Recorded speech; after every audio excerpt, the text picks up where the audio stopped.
Aloha, my name is Kiana Cayabyab and you're watching Star News Live. Here are today's top Hawaii headlines from the editors at the Honolulu Star-Advertiser. Honolulu prosecutors have charged a 21-year-old Waikiki man in connection with Tuesday's stabbing death of a 19-year-old California visitor. Oscar K. Cardona was charged with second-degree murder in the death of Elian de la Cerda. Cardona's bail has been set at $1 million. De la Cerda was stabbed early Tuesday morning near the Prince Jonah Kuhio Kalani Anaole on Kalakaua Avenue in Waikiki.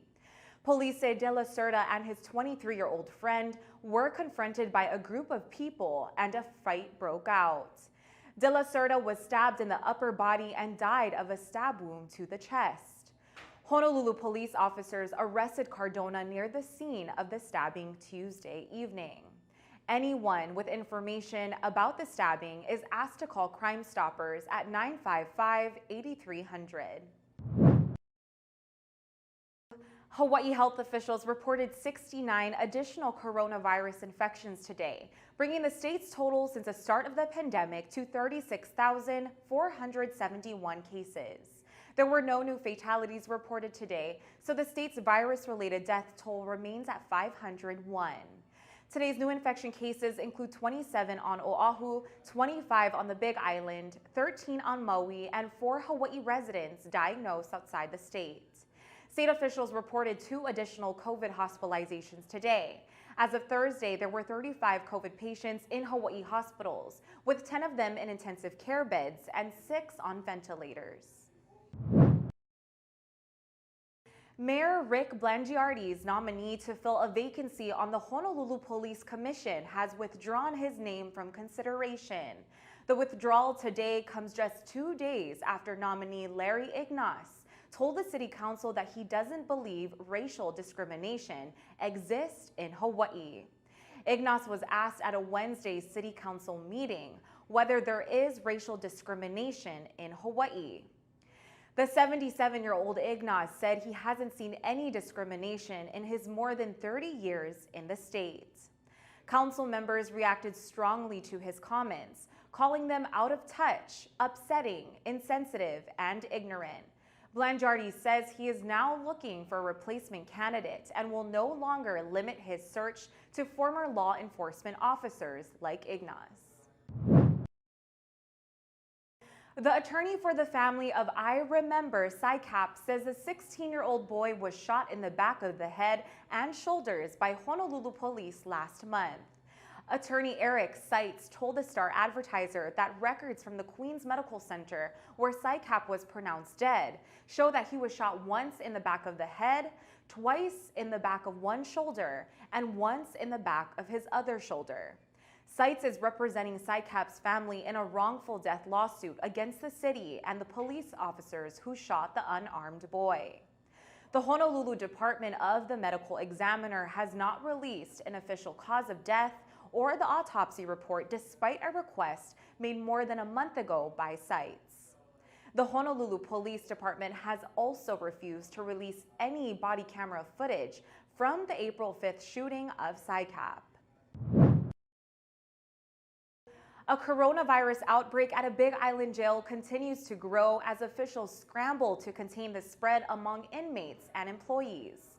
The State Department of Public Safety says an additional 22 inmates and 4 employees at the Hawaii Community Correctional Center had tested positive since Tuesday. A total of 99 inmates and 13 staff at the jail have now tested positive. The first 2 cases in the current cluster were reported at the Hilo jail on May 24th. DPS said the latest numbers were detected as part of a mass testing program. DPS officials are encouraging vaccinations, but say they cannot force any inmates and employees to get the shot. To wrap up this week, I sat down with local girl Tiana Tully to talk about her journey onto the big screen, and she gives us all the scoop on the different projects she's working on. Let's take a look. Aloha Hawaii, I am here in Kailua Town at Kalapawai Cafe and Deli, and I'm sitting with Kiana, who is a local actress and performer. Thank you for being here, Kiana. Thank you for having me. So right now, let's just take a look at the food that we have. We have avocado toast, the Kailua Club, a breakfast croissant, and we have coffee. Cheers. So Kiana, let's just dive right into these questions because I am so interested about what you're doing right now. And I know personally that you are a great performer. You sing, you dance, you act. So what have you been working on lately? Lately I've been working on a Hallmark movie called Love for Real, featuring Corbin Bleu and Chloe Bridges and many more.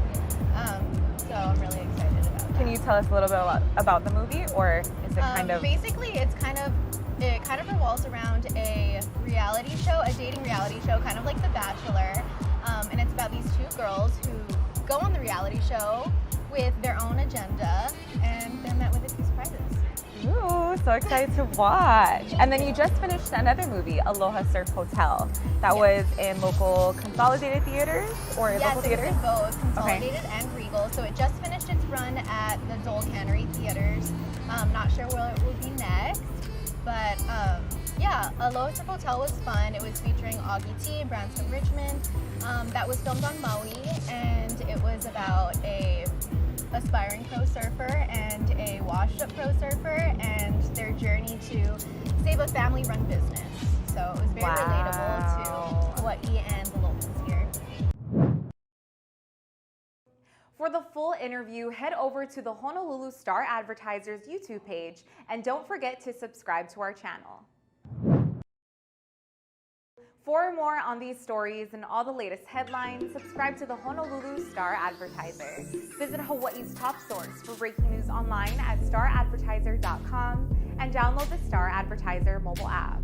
Mahalo, have a great weekend, and we'll see you back here on Monday.